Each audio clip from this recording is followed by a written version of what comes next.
Hello बच्चों, कैसे हो? बढ़िया। चलो देखो बेटा, हम क्या कर रहे थे, पार्टनरशिप में admission of a partnership start किया हुआ था हमने लेसन।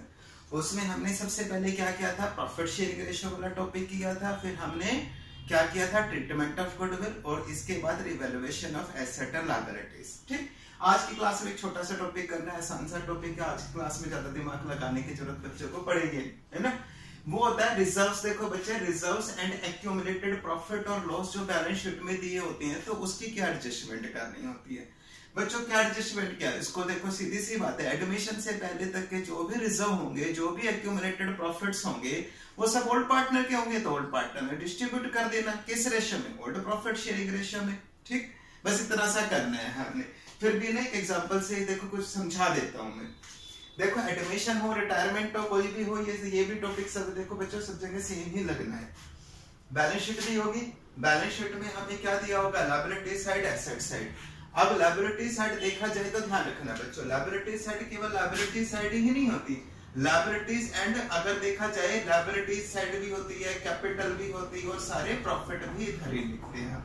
या तो प्रॉफिट कैपिटल में प्लस करते हैं या फिर अलग से लिख देते हैं।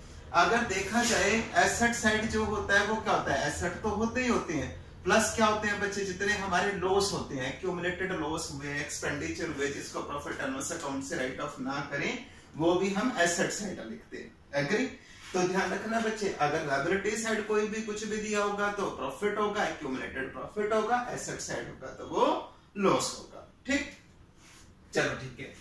अब देखो, लायबिलिटी साइड की बात करते हैं। Liability side profit and loss account दिया है, तो प्रॉफिट एंड लॉस अकाउंट दिया होने का मतलब होता है कि भैया ये प्रॉफिट अभी हमने कैपिटल अकाउंट में डिस्ट्रीब्यूट नहीं किया है, ये प्रॉफिट हमने बचा के रखा हुआ है। अब भैया डिस्ट्रीब्यूट नहीं किया, बचा के रखा है, तभी तो भी तो पार्टनर का ही शेयर माना जाएगा। और ये देखो बच्चों, कौन सा प्रॉफिट है, एडमिशन से पहले वाला। अगर मैं कहता हूँ एक्स वाई दो पार्टनर है, जेड को एडमिट किया तो जेड की एडमिशन से पहले वाले प्रॉफिट है ये। तो इसीलिए देखो बच्चों, जितने भी प्रॉफिट या रिजर्व्स होते हैं वो ओल्ड पार्टनर में डिस्ट्रीब्यूट कर देते हैं। जैसे प्रॉफिट एंड लॉस अकाउंट है, तो एंट्री क्या करोगे, profit and loss account debit to old partners capital account. इसके बाद देखो जनरल रिजर्व है, तो वही जनरल रिजर्व हमने profit and loss account reserve में ट्रांसफर किया हुआ है, वो सब एक्यूमुलेटेड प्रॉफिट ही होता है। तो हम एंट्री क्या करेंगे, profit and loss account debit to old partners capital account. General reserve है तो general reserve account debit to old partners capital account. मैंने तुम्हारे लिए देखो बच्चों दोनों की कंपाउंड एंट्री कर दिया। अगर दोनों ही दिए हो तो profit and loss account debit, general reserve account debit to old partners capital account. ठीक है। अच्छा देखो, इसके बाद देखो बच्चों, कुछ वर्कमैन कंपनसेशन रिजर्व और इन्वेस्टमेंट फ्लक्चुएशन रिजर्व दिए होते हैं। ये हमने स्पेसिफिक पर्पस के लिए रिजर्व बनाए हुए हैं, इसको भी समझते हैं। पहले देखो बच्चे, एसेट साइड देखो, अगर एसेट साइड दिए होंगे तो लॉस होंगे। एसेट साइड देखो, प्रॉफिट एंड लॉस अकाउंट है, एडवर्टाइजमेंट सस्पेंस है, तो अगर प्रॉफिट एंड लॉस है तो लॉस से अगर लॉस को डिस्ट्रीब्यूट करोगे कैपिटल अकाउंट में तो कैपिटल डिक्रीज होगी। तो एंट्री क्या बनी, old partners capital account debit to profit and loss account. और एडवर्टाइजमेंट सस्पेंस में बच्चों डेफर्ड रेवेन्यू एक्सपेंडिचर होता है, ये समझ लो लॉस ही है हमारा, कुछ खर्चा हमने कर दिया है, प्रॉफिट एंड लॉस अकाउंट से राइट ऑफ नहीं किया, तो उसको भी हम कैपिटल अकाउंट में डाल के खत्म करेंगे। तो जनरल एंट्री क्या करोगे, old partners capital account debit to profit and loss account to advertisement suspense account. इसको ऐसे समझ सकते हो, यदि मैं पार्टनर्स के कैपिटल अकाउंट बनाऊं, ठीक है बच्चे, और मैं कहता हूं यहां पर सही भाई एक्स वाई जेड, एक्स और वाई जो है वो ओल्ड पार्टनर है, और जेड जो है वो इनकमिंग पार्टनर है, न्यू पार्टनर है। जेड न्यू पार्टनर है और एक्स और वाई क्या है, ओल्ड पार्टनर है। ठीक है। अब देखो बेटा, सबसे पहले क्या लिखोगे, by balance brought down, capital account का जो भी बैलेंस होगा एक्स और वाई का, जितने भी रिजर्व होंगे, प्रॉफिट और लॉस होगा, ये वाली लायबिलिटी साइड दी होंगी, तो इसको किधर बांटोगे, credit side. By general reserve हुआ, by profit and loss account हुआ, तो क्योंकि ये बच्चे क्या है हमारे एक्यूमुलेटेड प्रॉफिट्स। ठीक है। एसेट साइड दिए होंगे तो टू डेबिट साइड लिखोगे, to profit and loss account, है ना, टू एडवर्टाइजमेंट सस्पेंस अकाउंट। ठीक, समझ गए बच्चों, कुल मिला के समझ लो। प्रॉफिट होंगे लायबिलिटी साइड होंगे, है ना, तो वो हमने कहाँ टर्न करने हैं, पार्टनर की कैपिटल अकाउंट में क्रेडिट करने। लॉस होंगे कैपिटल अकाउंट में डेबिट साइड डालने, ठीक है। इसके बाद देखो दो चीजों को ध्यान रखना है, दो एडजस्टमेंट को, एक होता है वर्कमैन कंपनसेशन रिजर्व, एक होता है इन्वेस्टमेंट फ्लक्चुएशन रिजर्व। इसको एक एक करके समझते हैं। इन्वेस्टमेंट कंपनसेशन रिजर्व, ये रिजर्व मैंने स्पेसिफिक पर्पस के लिए बनाया है। स्पेसिफिक पर्पस क्या हुआ भैया, वर्कर को जो भी, देखो बच्चों, जो भी कंपनसेशन वगैरह पे करनी पड़ती है, जैसे सपोज करो हमारी, देखो बच्चों, हमारी मैन्युफैक्चरिंग यूनिट है, कोई फैक्ट्री लगाई हुई है, उसमें वर्कर को चोट भी तो लगती रहती है, तो हमने उनको कंपनसेशन देने के लिए एक रिजर्व बना लिया, और रिजर्व का अमाउंट है फॉर एग्जांपल 50,000। कितना है बच्चे? 50,000, ठीक। और देखो बैलेंस, और नीचे एडमिशन के टाइम एडजस्टमेंट में हमने देखा कि वर्कमैन कंपनसेशन लायबिलिटीज जो एस्टिमेटेड है वो है, मैं कहता हूं वर्कमैन कंपनसेशन रिजर्व जैसे थे 50,000, ठीक है बच्चे। और मैंने देखा कि देने केवल 30,000 ही है भाई। At the time of admission या रिटायरमेंट कुछ भी होता है तो मैं अपनी एसेट और लायबिलिटीज का रिवैल्यूएशन तो कर दूंगा ना। तो ध्यान रखना बच्चे, अगर किसी स्पेसिफिक पर्पस के लिए रिजर्व बना लेते हैं, ठीक, उसके अगेंस्ट यदि कोई लायबिलिटीज क्रिएट होती है तो सीधा नहीं उसे रिवैल्यूएशन अकाउंट में डाल देते, पहले उसे रिजर्व को यूज करते हैं। अगर हमने वर्कमैन कंपनसेशन बनाया है, वर्कमैन कंपनसेशन रिजर्व कितना बनाया हुआ है? 50,000। बैलेंस शीट में कितना दिया? 50,000। नीचे बैलेंस शीट के नीचे एडजस्टमेंट में दिया हुआ है कि भैया हमने केवल अब 30,000 पे करना है, तो कितना एक्स्ट्रा बचा वर्कमैन कंपनसेशन रिजर्व? 20,000। समझ गए बच्चे बात? तो अब मैं वर्कमैन कंपनसेशन रिजर्व जो बांटूंगा old partner old capital account में सारा नहीं बांटूंगा, केवल कितना बांटूंगा? 20,000 बांटूंगा, जो भी मेरा एक्स्ट्रा होगा। अब कई बच्चे कहेंगे सर एक बात बताओ, अगर नीचे कोई लायबिलिटीज ही ना हो, भाई सारा का सारा 50,000 वर्कमैन कंपनसेशन रिजर्व है, नीचे हमें कहता है कि कोई लायबिलिटीज नहीं है, कुछ भी नहीं लिखा, तो मैं सारा ही बांट दूंगा, फिर मैं ये मानूंगा कि सारा ही एक्स्ट्रा रिजर्व है मेरा। समझ गए? ऐसे इन्वेस्टमेंट फ्लक्चुएशन रिजर्व। अब इन्वेस्टमेंट फ्लक्चुएशन रिजर्व क्या होता है बच्चे? अब हम जो इन्वेस्टमेंट खरीदते हैं, तो इन्वेस्टमेंट जैसे दूसरी कंपनी के शेयर में पैसा इन्वेस्ट कर दिया, डिवेंचर में पैसा इन्वेस्ट कर दिया, है ना, तो उसकी वैल्यू मार्केट में क्या होती है? अप एंड डाउन होती रहती है, ठीक। तो उसके लॉस को कवर करने के लिए, उसकी फ्लक्चुएशन, इन्वेस्टमेंट से जो इन्वेस्टमेंट पर जो फ्लक्चुएशन होती है ना, उसके लॉस को कवर करने के लिए मैंने रिजर्व बनाए हुए। मैंने रिजर्व कितने बनाए हुए हैं? जैसे सपोज करो हम बात करते हैं इन्वेस्टमेंट है, अब इन्वेस्टमेंट हमें बैलेंस शीट में दिए 2 लाख। कितने है बच्चे? 2 लाख। और इन्वेस्टमेंट फ्लक्चुएशन रिजर्व मैंने कितने बनाए हुए? 50,000 वही। और मैं कहूं कि नीचे एडजस्टमेंट में मैंने ये पाया कि भाई जैसे देखो बच्चों, मैंने जब एसेट की रिवैल्यूएशन की तो मैंने ये देखा कि मार्केट वैल्यू ऑफ इन्वेस्टमेंट जो है वो मेरी 1,60,000 बची है। कितनी बची है? 160। 2 लाख की इन्वेस्टमेंट थी, बची कितनी है वो हमें क्वेश्चन में लिखा होगा नीचे, जब घबराना मत कि हमें कैसे पता चलेगा। 2 लाख की इन्वेस्टमेंट थी, 2 लाख की इन्वेस्टमेंट थी, और मार्केट में वैल्यू क्या है? 1,60,000। तो कितनी वैल्यू कम हो गई? 40,000। ध्यान रखना, फिर मैं अभी इस इन्वेस्टमेंट का जो लॉस है उसे रिवैल्यूएशन अकाउंट में नहीं लिखूंगा, पहले यही रिजर्व ही यूज करूंगा। जैसे इन्वेस्टमेंट फ्लक्चुएशन रिजर्व कितने बने थे? 50,000। समझ रहे हो बच्चे बात?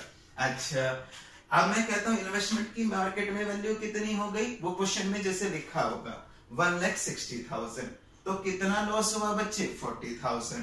तो मैं इन्वेस्टमेंट को कितने से कम करूंगा? 40,000 से, है ना।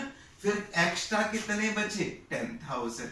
वो मैं by investment fluctuation reserve old partner में, ओल्ड रेशियो में बांटो। समझ गए अच्छे से बात? अब कई बच्चे कहते हैं सर अच्छा एक बात बताओ, है ना, एक बात बताओ, अगर इन्वेस्टमेंट कितनी है? 2 लाख। कितनी है? 2 लाख। और इन्वेस्टमेंट फ्लक्चुएशन रिजर्व कितना है? 150,000। और अगर मैं कहता हूं कि इन्वेस्टमेंट 2 लाख से 2,10,000 हो जाए, कम भी तो सकती है, जब सॉरी बढ़ भी तो सकती है इन्वेस्टमेंट की वैल्यू, तो क्या अकाउंटिंग ट्रीटमेंट करेंगे? तो देखो बच्चे, profit and loss account general reserve, इसकी तो कोई एडजस्टमेंट जनरली होती नहीं, ना इनकी होती है। ज्यादातर एडजस्टमेंट किसकी होती है? वर्कमैन कंपनसेशन रिजर्व और इन्वेस्टमेंट फ्लक्चुएशन रिजर्व। तो इसको एक एग्जांपल, छोटे से एग्जांपल से समझ लेते हैं कि इन्वेस्टमेंट भैया बढ़ जाएगी तो क्या करेंगे, घट जाएगी तो हम उसको कितना यूज कर सकते हैं, कितना हम रिवैल्यूएशन से चार्ज करें कि ना करें, है ना। तो एक एग्जांपल ले लेता हूं, उससे समझ लेते हैं, ठीक है। तो पहले इसको कॉपी कर लो, करोगे तो फिर मैं तब तक तुम्हारे लिए वो क्वेश्चन लिख देता हूं, ठीक है।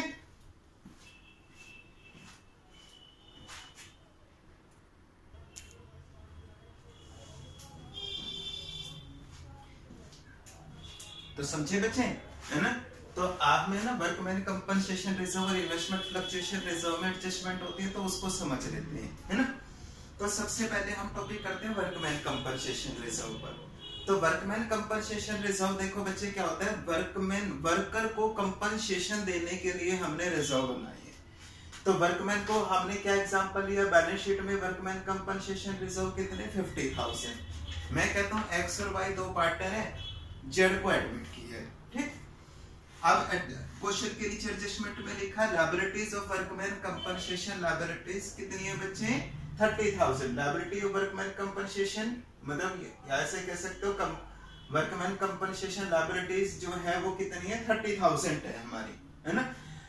तो इसके बाद अब एक बात देखो, हमने कितना रिजर्व बनाया है 50,000। मैं कहता हूं नीचे कुछ भी नहीं लिखा, क्या लिखा है बच्चे, नीचे कुछ भी नहीं लिखा, तो सारा का सारा रिजर्व बांट दोगे। पर ये कहता है कि नहीं भैया 30,000 हमने पे करनी है ना। तो वर्कमैन कंपनसेशन रिजर्व कितने बने हैं 50,000। Estimated value of workman compensation liabilities कितनी है 30,000। तो 50,000 रुपए में से हमने 30,000 तो पे करनी ही करनी है ना। तो बाकी कितने रिजर्व एक्स्ट्रा बचे 20,000, वो मैं 2x capital account 2y capital account 10,000 old ratio में बांट दूंगा। कुछ नहीं लिखा तो मैंने इक्वल रेशियो में बांट दिया, एग्री। देखो केस डी में क्या कहता है, लायबिलिटीज ऑफ वर्कमैन कंपनसेशन कितनी है बच्चे 50,000।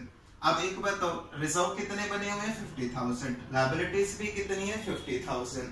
तो वर्कमैन कंपनसेशन रिजर्व कितने हैं 50,000, लायबिलिटीज कितनी है 50,000, ठीक है भैया। कुछ एक्स्ट्रा रिजर्व तो है नहीं, जितना हमने रिजर्व बनाया था इतना मार्केट में पैसा देना है, मार्केट में क्या वर्कर को पैसा देना है, तो वो सारा का सारा रिजर्व किसके लिए यूज हो गया, वर्कमैन कंपनसेशन लायबिलिटीज के लिए यूज हो गया। तो कैपिटल अकाउंट में कुछ नहीं बांटेंगे, ये भी बात समझ में आ गई, ठीक है। ऐसा देखो बच्चे लायबिलिटीज ऑफ वर्कमैन कंपनसेशन कितनी है 60,000, है ना। पहले कितना रिजर्व कितना बना था 50,000, लायबिलिटीज कितनी है 60।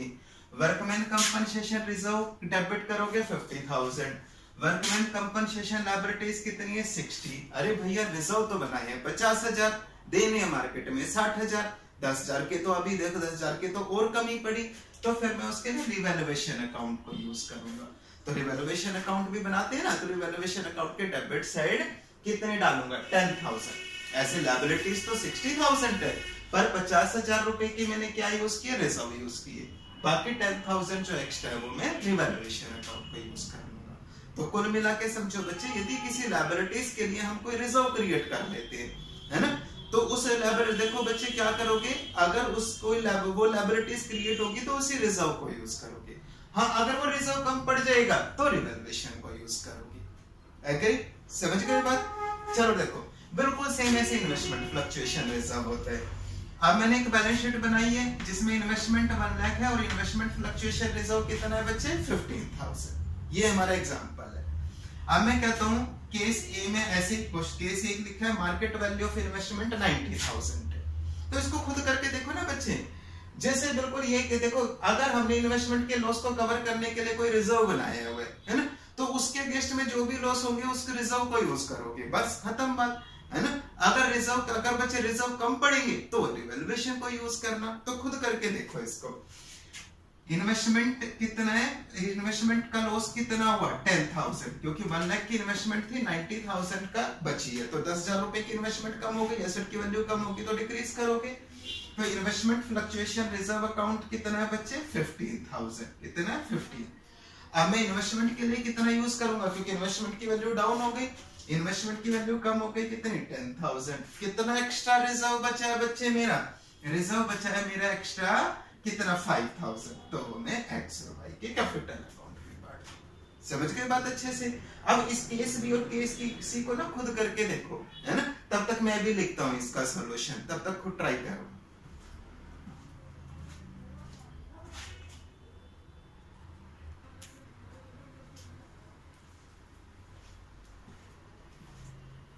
हो गया बच्चों। चलो देखो केस ए तो हमने कर लिया था ना, केस बी पर आ जाओ। केस बी में क्या लिखा है कि इन्वेस्टमेंट की वैल्यू कितनी हो गई 80,000। तो इन्वेस्टमेंट की वैल्यू कितनी कम हो गई बच्चे 20,000 कम हो गई। इन्वेस्टमेंट अब देखो वही इन्वेस्टमेंट फ्लक्चुएशन रिजर्व कितना है 15,000। इन्वेस्टमेंट कितनी हो गई मार्क बैलेंस शीट में कितनी कम करके दिखाओगे 20,000 कम करके दिखाओगे है ना, क्योंकि 80,000 की बची है। अब इसके बाद बताओ बच्चों फ्लक्चुएशन रिजर्व है 15,000, अब लॉस हुआ 20,000, बाकी 5,000 रुपए की जो कमी है वो मैं कहां से चार्ज करूंगा रिवैल्यूएशन अकाउंट से। ठीक समझ गए। चलो एक ऐसा भी केस कर लेते हैं। इन्वेस्टमेंट कितनी है बच्चे 1 लाख की और मार्केट वैल्यू उसकी कितनी हो गई 1,10,000। तो 10,000 बढ़ गई। अब देखो बच्चों बढ़ी है ना, कम तो नहीं हुई। अगर कुछ लॉस होगा तभी तो रिजर्व को यूज करोगे। इन्वेस्टमेंट की वैल्यू इंक्रीज हो गई तो एंट्री क्या बनी investment account debit to revaluation account, क्योंकि इन्वेस्टमेंट की वैल्यू इंक्रीज हो गई।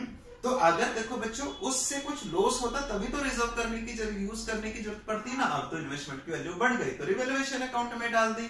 और जितना मेरा रिजर्व है 15,000 का वो मैं क्या करूंगा investment fluctuation reserve account debit to X capital account to Y's capital account old ratio में डिस्ट्रीब्यूट कर दूंगा। समझ गए अच्छे से बात। ठीक है इसके बाद देखो बच्चे, अच्छा चलो केस डी अब मैं खुद बनाता हूं। मान लो मार्केट वैल्यू ऑफ इन्वेस्टमेंट जो है 1 लाख से 1 लाख ही रहे। अगर क्वेश्चन में कुछ नहीं लिखा तो भी मैं यही मानूंगा कि इन्वेस्टमेंट की जो बैलेंस शीट वैल्यू है मार्केट वैल्यू भी वही होगी। ठीक अब खुद बताओ बच्चे, अब इन्वेस्टमेंट कितनी थी 1 लाख, मार्केट में वैल्यू क्या 1 लाख, जो रिजर्व है वो एक्स्ट्रा ही तो है। तो क्या करोगे रिजर्व को डिस्ट्रीब्यूट कर देना केस डी में। Investment fluctuation reserve account debit 15,000 to X to Y's capital account old ratio में बांट दोगे, खत्म। तो समझ गए बच्चों। देखो मैं एक बार फिर बता देता हूँ, कभी भी एडमिशन होगा रिटायरमेंट में भी यही करेंगे हम, है ना। एडमिशन वाले केस में खासकर हम क्योंकि भी एडमिशन कर रहे हैं तो इसी के रेफरेंस में बताता हूँ कि जब भी कभी भी एडमिशन होगा तो देखोगे बैलेंस शीट जो होगी तो उसके अंदर उन्होंने कुछ एक्यूमुलेटेड प्रॉफिट लॉस होंगे। तो लायबिलिटी साइड होंगे तो प्रॉफिट होंगे, एसेट साइड होंगे तो लॉस होंगे, ध्यान रखना। लायबिलिटी साइड होंगे तो प्रॉफिट होंगे तो कैपिटल अकाउंट में किधर ट्रांसफर करना है क्रेडिट साइड, एसेट साइड होंगे तो डेबिट साइड। ठीक तो उसमें दो चीजों का खासकर ध्यान रखना है, बाकी चीजें बाकी सारे रिजर्व तो बांट ही देते हैं, वर्कमैन कंपनसेशन रिजर्व और इन्वेस्टमेंट फ्लक्चुएशन रिजर्व। ठीक है बच्चे।